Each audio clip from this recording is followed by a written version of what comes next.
All the faith in the world. We made it. Happy Monday. Elizabeth, it is Monday, and we know what day it is. Well, we always have to have that reminder in our lives, I think, right? And I mean, it only took us 26 minutes to overcome a tech issue, but we're here. So you're here. Welcome to Leadership from the Heart. I'm very grateful for everyone's patience because the tech issue was on my part. So thank you both, you amazing ladies. I am very excited with Kori here. I talk about organizations that I'm a part of and serving and helping the community and things that just really speak to my heart. And Kori is one of those people. She's the executive director of Partnerships for Children that I've been involved in, and I want to get more involved in because it ties in my childhood, right? So many people know that I grew up in a family with foster children, and just the challenges and just the resources that are needed and all these other things. And Kori is just really leading the charge here in Austin and the Central Texas region. So Kori, thank you for joining us. I think the world of you, and I'm super excited for other people to get to know you more and your mission with Partnerships for Children. But tell us your background, give us your history, your summary, and we can't wait to learn more about what's going on.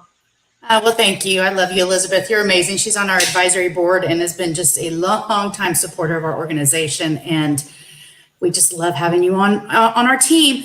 Yes, so I have been with Partnerships for Children. It's kind of funny. I fell into the nonprofit world. I graduated here in Austin from UT and then went and worked in the hotel business because I like to do social things and plan events. And so I got into that and started planning events for nonprofits and kind of fell into this world of nonprofit work. And I had my kids were young, my boys were young, about 17 years ago. And I just stopped my job, quit my job with the American Heart Association and was approached by Kelly Breeden, who is a leader here in Austin as well. And she said, what do you want to do with your time? I have this amazing board that I want you to look at that does this work. And it had just started for children that are in foster care.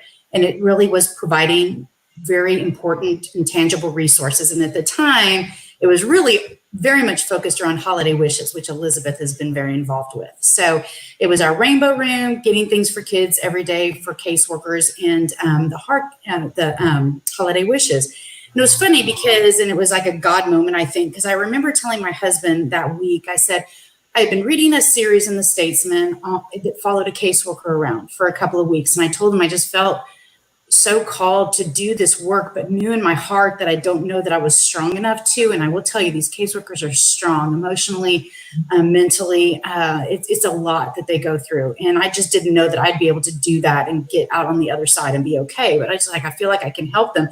And then Kelly asked me to coffee. So I felt like it was one of those times when I was like, okay, well, this might be my place to get involved. So I got on the board, started a lot of their fundraising, or all of their fundraising events. And chaired the board for a while. And, your stages in life, my boys got older, and all of a sudden I had more time on my hands because they were in sports. And the founder of the organization called and asked if I'd wanted to take on the role as executive director. This was 7 years ago. So I have been in that position now for 7 years. So that's kind of how I ended up with Partnerships for Children. I think it's hard for anybody anywhere to not have a heart and a passion for these kids that are just our most vulnerable populations always, because we're called to help them in as many ways as we can.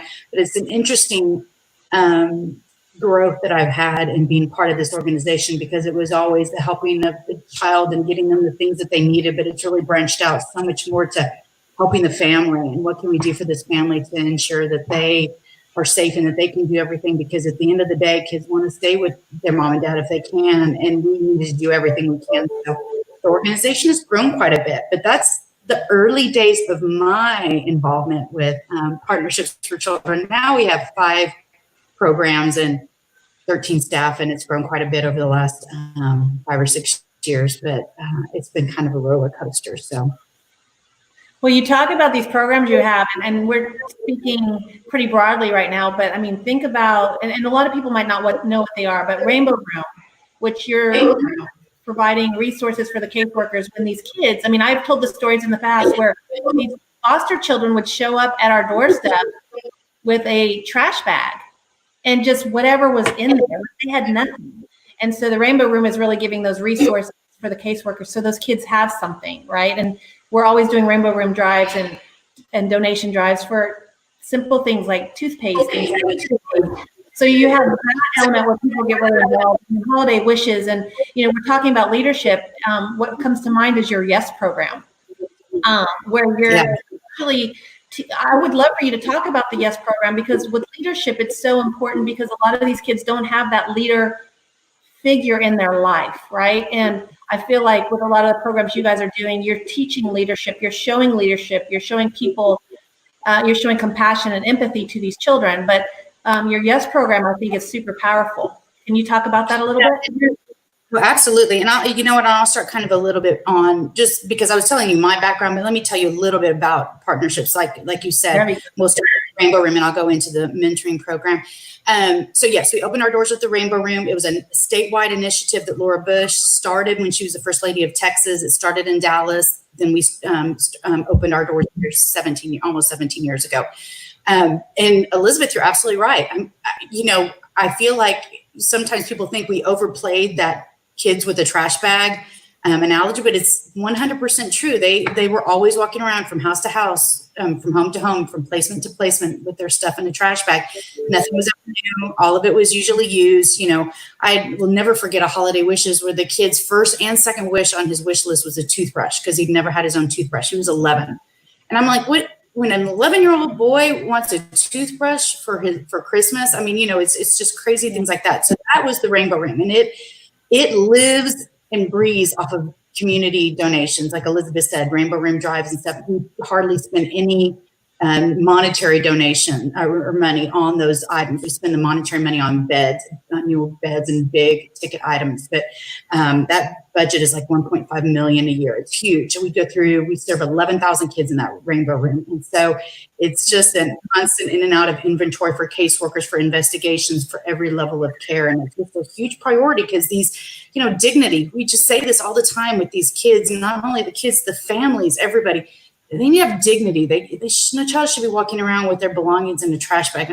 What does that say to them? Really, what does it say to them? So, and our holiday wishes is very much that same thing, being able to provide some normalcy. But when you talk about leadership, you're right, Elizabeth. Our YES program is unbelievable, and it's by far, I tell people all the time, it's the program that keeps me up at night. It's the program that's brought me to more tears than any others, for sure, because these teenagers that are about to age out of foster care, and I actually mentored a young girl, and she had aged out of foster care. She was already 18 and had a baby while she was homeless and living in a car. And so, I've been through everything with her, and it's just a hard program, and it requires amazing leaderships, and it requires leadership in a person that's going to challenge your moral compass in big ways constantly. And you have to be okay with that, and that everything that you're doing for a young adult or for a child is saying, okay, what is in the best interest of this child, even though it might go against what I know and what is different for me, is just to be there for them. And we have, we've got over 200 mentors trained, and they are the leaders in our community. Amazing business leader, community leaders. I tell people all the time, I just can't, they go through like 9 hours of training even to become a mentor. And the things that we ask them to do, and we're very transparent about it. The challenges or the situations that they're going to hear about and see, trafficking and all of the stuff that we hear in statistics are going to be difficult. And they just want more. They want more training. They want more information. They want to do more. What more can I do? They are incredible. It is, they might go to a baseball game or get ice cream with their youth, but those aren't the things that they're doing that are having the biggest impact. It is just being there for them, being the person that they can call. It's an incredible program, and our stories, like I said, we've matched about 250 youth with community mentors in the span of this. The program's only been around for 7 years.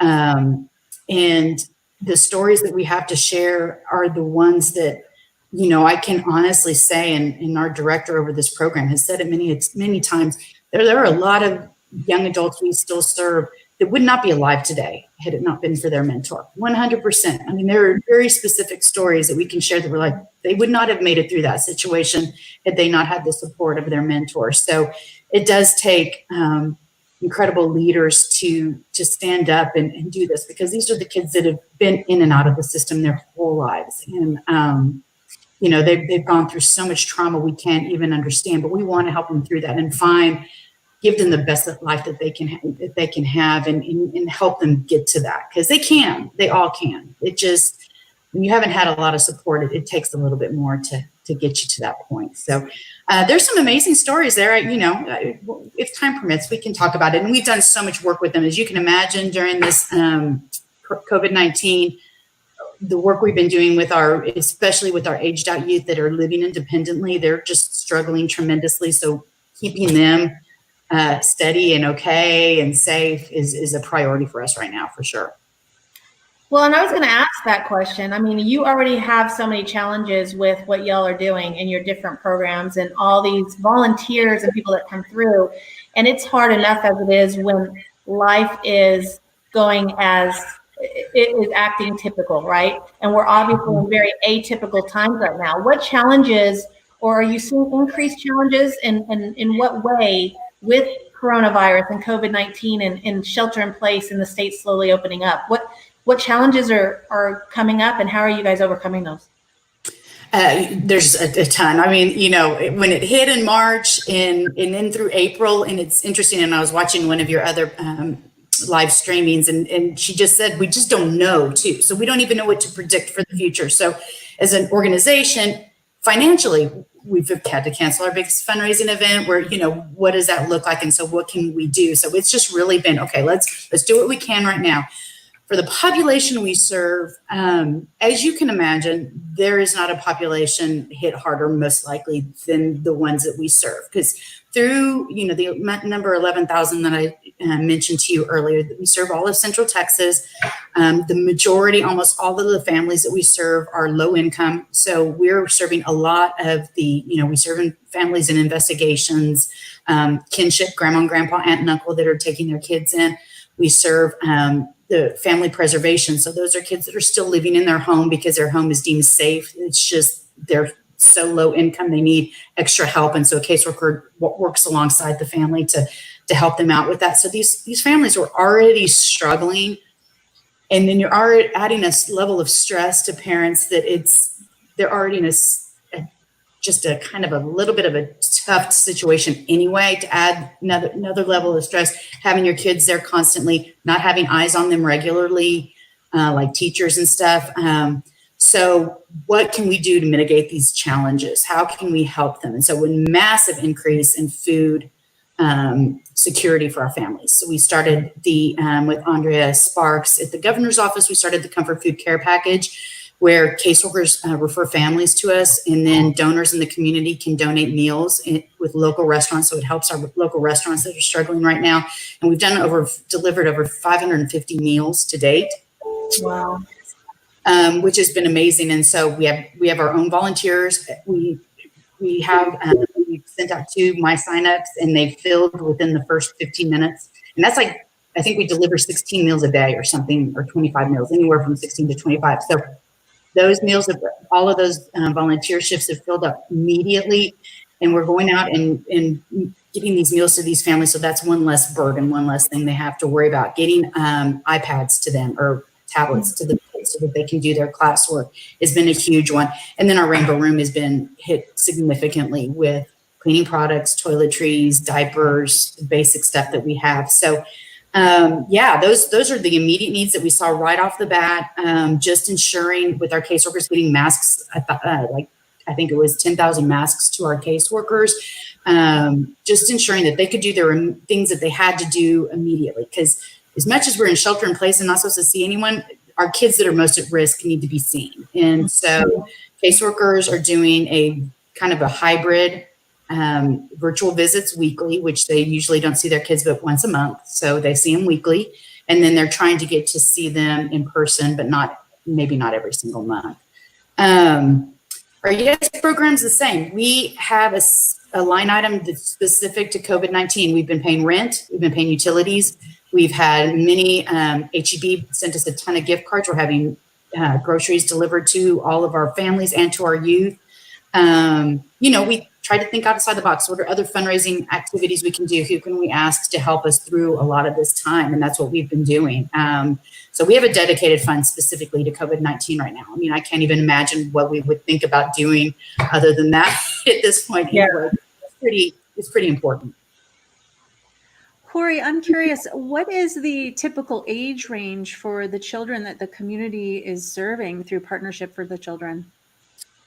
So zero to, in my youth that I'm still, or young adult, I call her youth sometimes and she gets mad. She's 24. So we serve, birth all the way up to, through our YES program. It could go on forever. It doesn't have to. We like to try and catch these kiddos and get them into this program between the ages of 14 and 17, because, we won't deny a 19-year-old if she wants to have a mentor or he wants to have a mentor. We'll do that. But we really try to get them early because there is a financial literacy component involved that really does help them through planning for either vocational school or community college or something above and beyond job skills and a lot of that stuff that they need at a little bit of an earlier age. So we help kids right out of the hospital.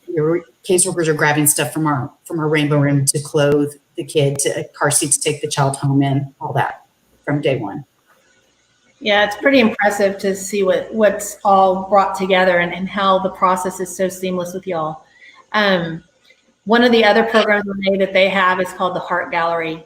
And this one, I might get emotional talking about it. I mean, this one, I'm not gonna be able to talk about it. It's the children that are outside of the adoption age and going to age out. And they have professional photographers that go and meet these children, and they take these gorgeous photos of these children just in their element and capturing their personality. And then there's a big event, I think it's every November, and we go and all of the pictures are up, and it's for these kids to be adopted. Aww. And it breaks my heart because there's like Kori's showing right now, there's this little book and it has all their photos, and I bring that home, and every year my kids will go through this. I have to hide it from them now, because it's like mentally messes up with my kids' mind, because they don't understand why I can't just go through this and adopt one of these children and bring them home. And so it's a heart-wrenching thing, but the stories that come out of it and the adoptions that come out of it are just life-changing for these children and these families. And that's a really awesome component that y'all have within Partnerships for Children it's just amazing to me. So yeah, the Heart Gallery. So that's our newest program, and it's and I actually said that I cry. I don't know, maybe my tears for the YES mentoring programs are frustration tears sometimes, but the Heart Gallery one, it's the break my heart stories. Yeah, I'm like completely messed up right now that I'm talking about it, but yeah. We took on this program 5 years ago, and it had already existed with another nonprofit they found that it was not sustainable. The Michael and Susan Dell Foundation, who have been longtime supporters of ours, approached us and said, we cannot continue to fund this organization, but we love this program and it's so successful. Could you take it on? And we did, and it's been amazing. It's children that are kind of deemed harder to place. So when a child becomes available for adoption, their rights from their parents have been terminated. They go into what's called a broadcast, and to child placement agency. Here's this child, blah, blah. They try to make a match. If they go through this twice without a match, then that kind of is where they are referred to the Heart Gallery. I will say most times a lot of these kids just come straight to the Heart Gallery, because the caseworker knows if a 17-year-old boy comes in, his rights are terminated with their parents and is available for adoption, it's not going to be like everyone wants to adopt a 17-year-old boy. Children that are medically fragile, sibling group of 5, those are always going to be a challenge for these caseworkers to take on. And so we have a professional, you talk about leaders in our community, professional photographers donate their time. And if you want to really start crying, start talking to them about meeting with these kids, and these kids get so dressed up. And this is the stuff that just breaks my heart, because no child should have to beg for a family, and they get so dressed up, and they ask the photographers, do you think a family will want me, or, you know, they're trying to make a great impression, like they're going to a job interview. And it's just so hard, I know, sometimes to take. But the stories on the other side of this, before the Heart Gallery, we feature approximately 250 kids a year. So there are at any time about 250 kiddos in our Heart Gallery. And so it's got a pretty significant impact. And prior to the Heart Gallery, which is a nationwide program, in Renee, they have a very strong Heart Gallery in Florida. And I want to, Really? Yes. In fact, our Heart Gallery program director, I'm going to send you the link to it. Please do. Please. Yeah, Heart Gallery is a national organization. We're really the main one here in Texas, and a lot of other Heart Galleries are kind of run by the state, like CPS or whatever, which they're already busy. It's much more successful when a nonprofit takes on that work, because you can just get the outreach out more. But prior to Heart Galleries nationwide, these kids, these harder to place kids, had a less than 1% chance of adoption. And last year we were running 65% adoption rates for these kids if they were placed in the Heart Gallery. So the numbers are just gives me chills. That's fantastic. Incredibly impactful. It's these portraits go out into the community. It's really one of those. I haven't been talking about the Heart Gallery, so I love this opportunity very much right now, because it's kind of one of those that we had to pause because it's about is getting portraits out into IKEAs and, you know, into stores, into churches, and since all of that has been put on hold, it's kind of put the outreach initiative on hold. We are talking about, well, and also because everything's been focused on COVID-19, but we are going to start up again with our Forever Families weekly segments, and starting to do maybe little mini videos of some of the kids to get that out there, because it's such an important program. But thank you for asking about it, Elizabeth. I do. I love it. We have a Forever Family segment. It's on KView every Wednesday evening. And those are also it's just sweet. These kids are just absolutely beautiful and so sweet. And they get to do an activity that they love, and different venues offer up their space for free. And the reporters just enjoy getting to know them, and you get to put a face and a voice to these kids. And that's been instrumental as well. I think there's so many preconceived notions of what a foster kid is, and and they're just a kid. And, you know, kind of breaking down those barriers is important to opening up people's eyes to what opportunities are out there in the foster and adoption realm. So, well, what's really cool about this too, and Renee, you're going to understand this, because we had the founder of Real Producers in Orlando on as one of our guests, right? So to tie that in, I was in Real Producers here in Austin, and when you're chosen as one of the agents, real estate agents for Real Producers, they send a photographer out in your own world, right? And they had Rory come out, and he was doing my photos. And when Rory came out, we somehow got to talking about, he donates a portion of his time and his talent to charities. And we started talking about different charities and what was important. And I started talking about partnerships for children. He's like, oh my gosh, that's amazing. I want to learn more about this. And we talked about the Heart Gallery. And I said, well, I would love to connect you with Kori. And he's like, I would love that too. And you know, there's so many conversations that happen sometimes, and things never come to fruition, right? Yeah. The intention is always there, but you just never know whatever happens. And he was so excited. Kori was so excited. They met. He is now one of the photographers for the Heart Gallery, and has been for a couple years. And he's so amazing with his talent, and he so loves doing this. And it's like the last 2 years, I'm walking around, and not only am I seeing Rory there, but I'm seeing all of his photos. And it's just because of Real Producers. Like, I was able to connect them. So it was What's cool. interesting about that, and the work that Partnership for Children is doing, is that everyone who's involved, whether you're contributing, you know, with time, treasure, or talent, right? And in this case, Elizabeth, you're sharing a photographer, Rory, who is not only contributing his talent, that is a contribution coming from his heart as well, because it's a challenging at times to put yourself out there and to have to go through navigating that experience. So that's pouring love in from your heart, which that's beautiful, right? It's bigger than someone just saying, here's a donation. That's a labor of love, which is, Kori, it sounds like everything you're doing is a true labor of love to help the community and the children. I absolutely think that is 100% true. I think that the people that do all, not me personally, but for the volunteers, you. Our photographers and our mentors, and even everyone who goes onto our wish list on Amazon or whatever it is, it all comes from it's for the child. It comes from a true place of someone wanting to truly help and saying, you know what, I'm lucky in all this and blessed in so many ways. And I want to be able to help in the ways that I can. And it really is. It is absolutely a labor of love. And sometimes there's a lot more love than other days, but they really do. And just our photographers, just like our mentors, they want to do more. What else can I do? That's the one thing we've been able to maintain and grow our support base over the years. I think because it's so tangible and people can, see the pack of princess pull-ups that they walk in to donate, walk right out of the rainbow room for a little girl that was having problems based on, a history of whatever,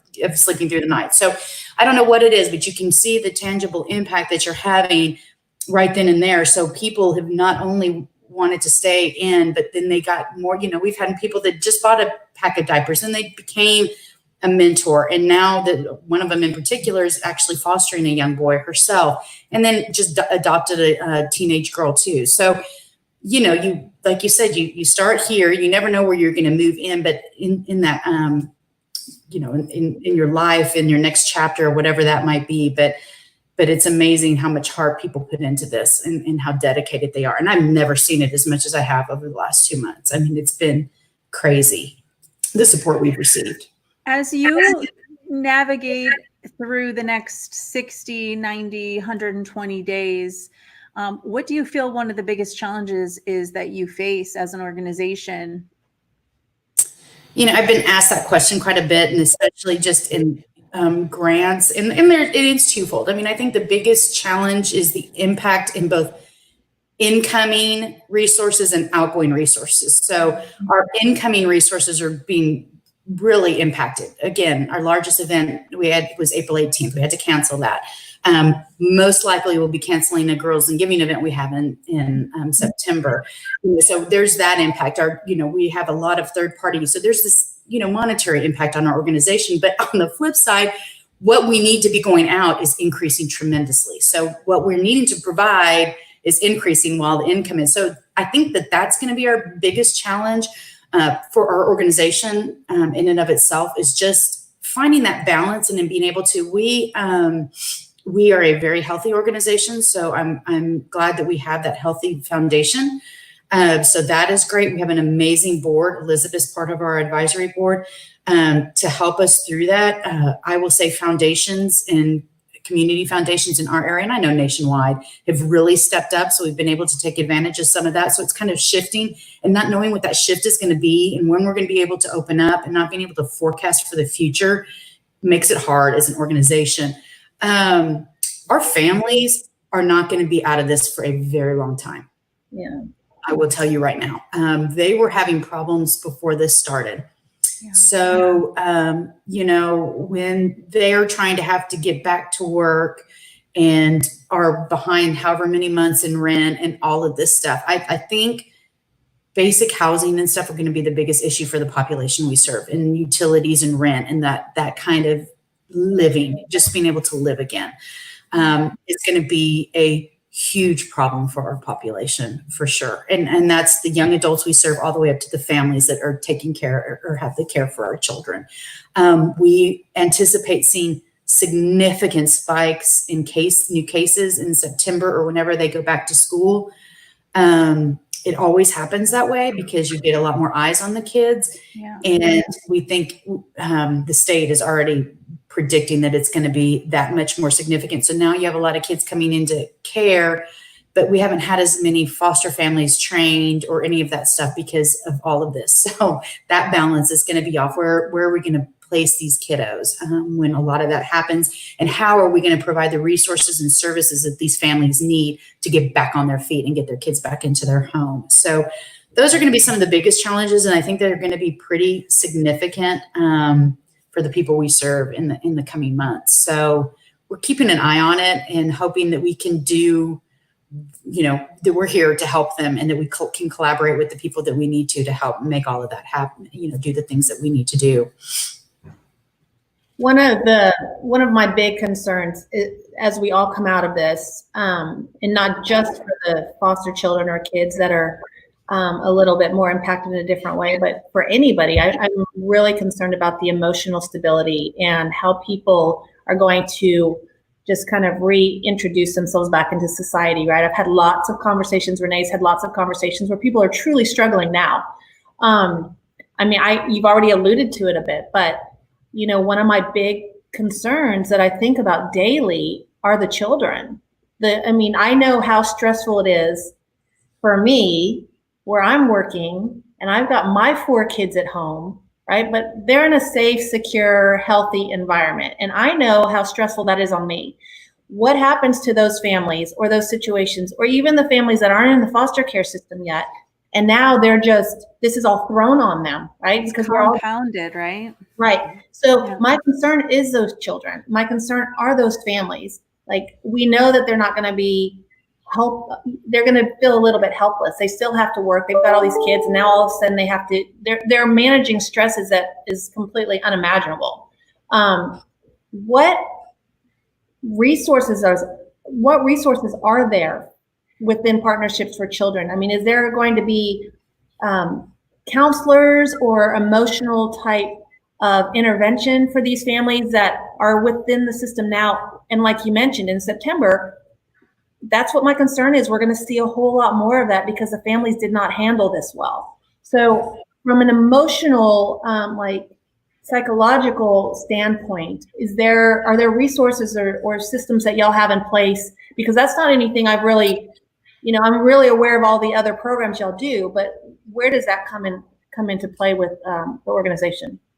Well, so yes, there are. They're actually virtual. I will say that one of the things that we will come out of COVID-19 that I think will be great for some of our programs, especially our mentoring program, is a lot of this virtual stuff it's going to be a great platform for us to then migrate into our visits with our mentors. They see them once a week or whatever, but then maybe they can chat via Zoom twice a week. And, so we might be able to connect with them more.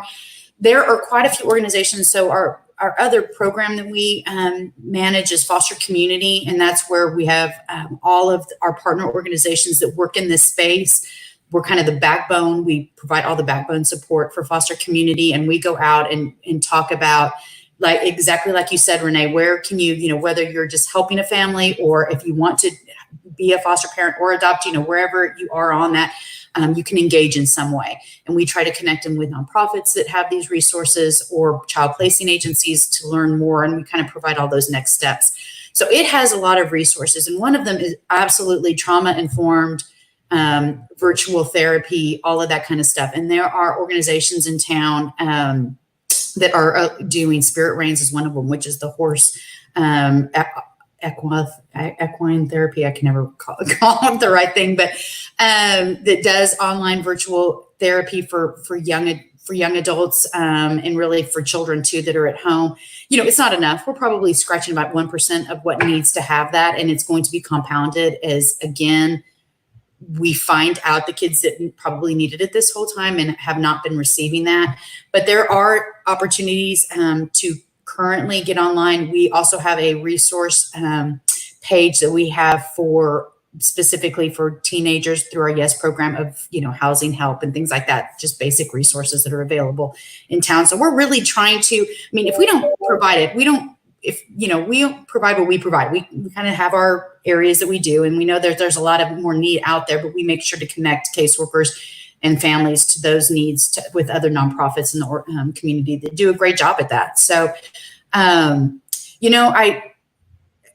think, and I don't really know what's going to happen. I am hoping that over the next couple of months that we in the state of Texas and our commissioner and Governor Abbott spend some time really thinking about what's going to happen when these kids get back in school and how many caseworkers we're going to need to have available, how many beds we're going to need to have. And this is a national challenge. I mean, this is not, just for Central Texas. This is going to be a problem nationwide.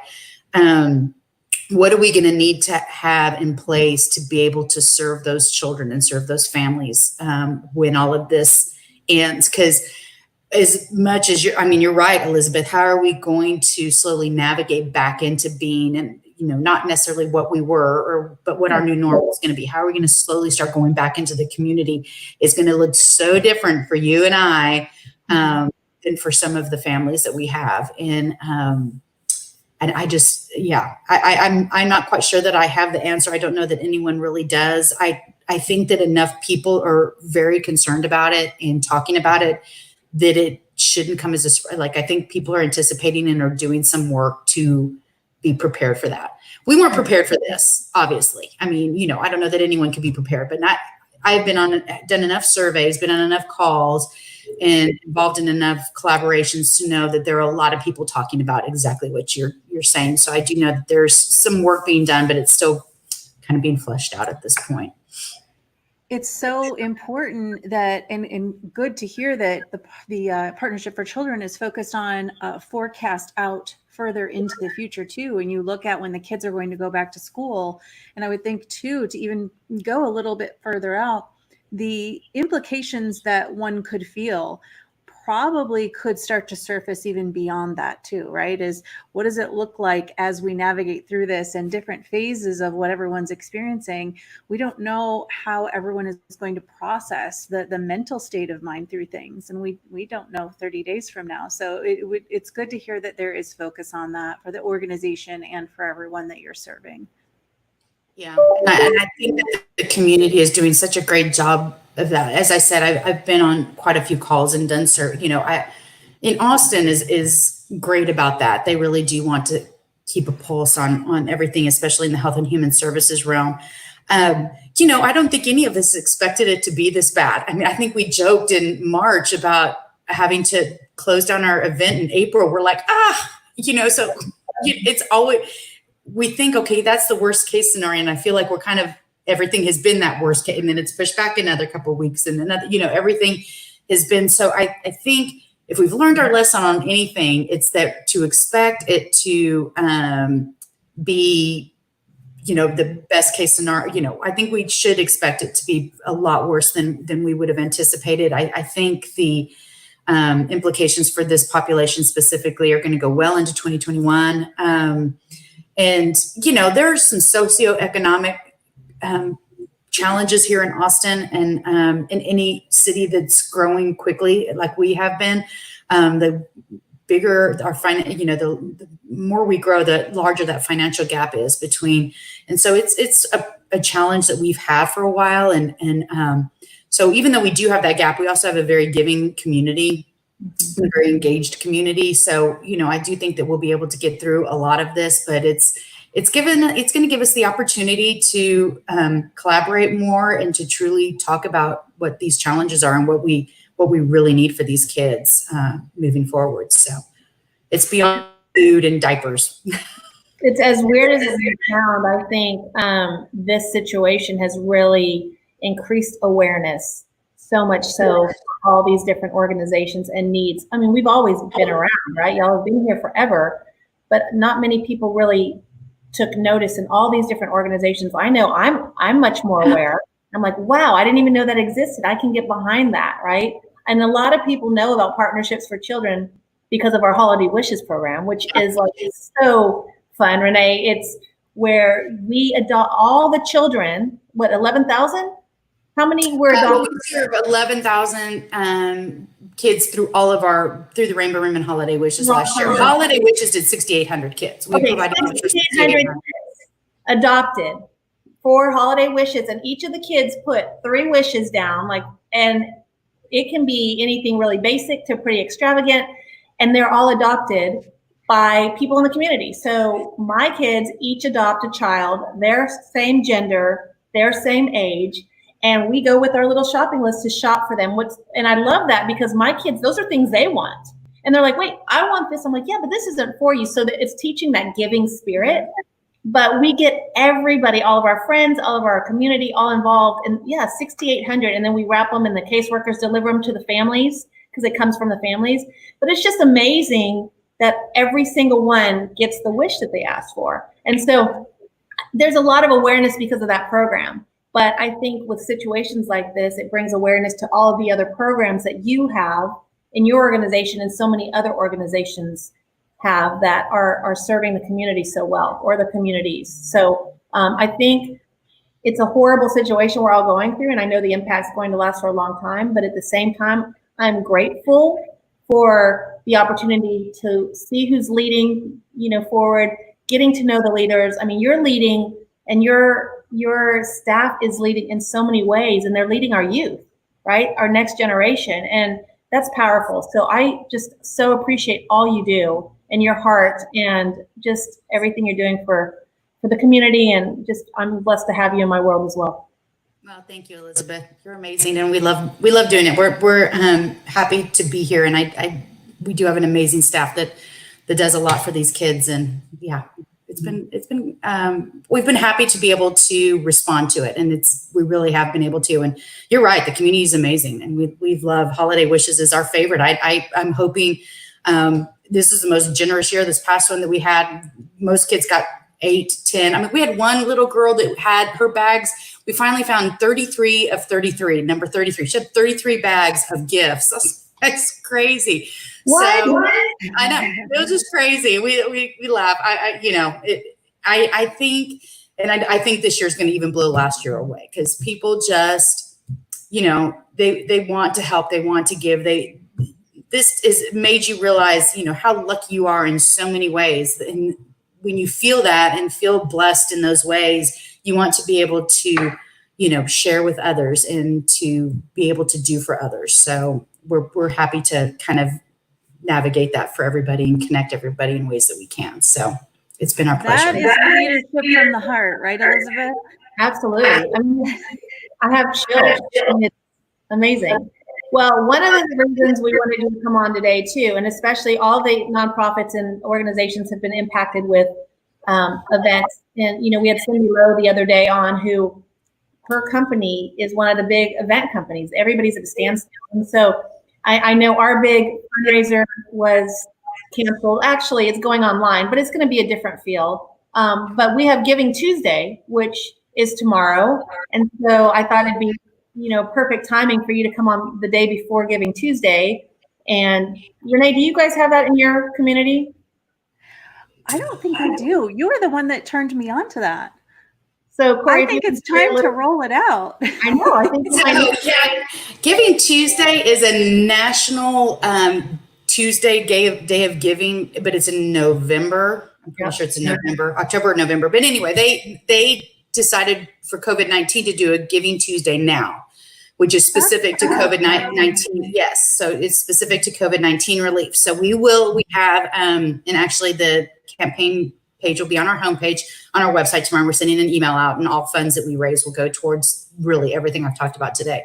Meeting, keeping up with the things that we already provide, and then providing a lot of food security, and then also rent and utility help that we're going to be rolling out in the next coming months. So yeah, it's just an opportunity for the community to put some monetary donations behind their giving to help with this, just with this pandemic, and help families get through this, and help nonprofits get through this. And above and beyond doing things for our community, a lot of nonprofits are hurting, and I am sure that a lot of nonprofits are probably going to be closing their doors due to this, because it's just hard to stay open when you're really relying on that. And thank goodness we have a strong foundation, amazing board members, that we can stay open. So all of our funding will go straight to helping families that we raise tomorrow. But yeah, it's Giving Tuesday now. And I will tell you, Austin really is big on this kind of stuff too. So that's probably, and it's all very digital. So, but you need to look it up, Renee. That's a good pivot, I would say, is to move it up early, and let's get it moving right now while there is a definite need at hand. 100%. Well, I am so glad you came on with us today, and we got to share some of the challenges y'all have had, but some of the positives that you're seeing as well with the organization. And just thank you for everything you're doing. Again, it's the most vulnerable, and you guys are stepping in a very, very big way and showing them true leadership, loving these kids. It's what we're about. So thank you. That's cascading leadership too. I mean, whenever there's an organization who is focused on the children of the community, that cascades out in ways that it's just such a positive impact on the community. So kudos to you, Kori, and your team, and everyone who's contributing to the organization. Thank you both so much. We really do love what we do, and love the mission and values of this organization and the people that we serve and the people that support us. We're so thankful for all of it. So thank you guys very much. And thank you for giving me this opportunity. Absolutely. I can't wait to see you in person at some point. And I know. I hope soon. I'm ready to get out, I have to say. I'm ready. And I think the online gala is going to be a lot of fun. So I'm looking forward to it. It's going to be fun. So, all right. Well, anytime we can do anything to help, keep doing great things. And we look forward to seeing you soon.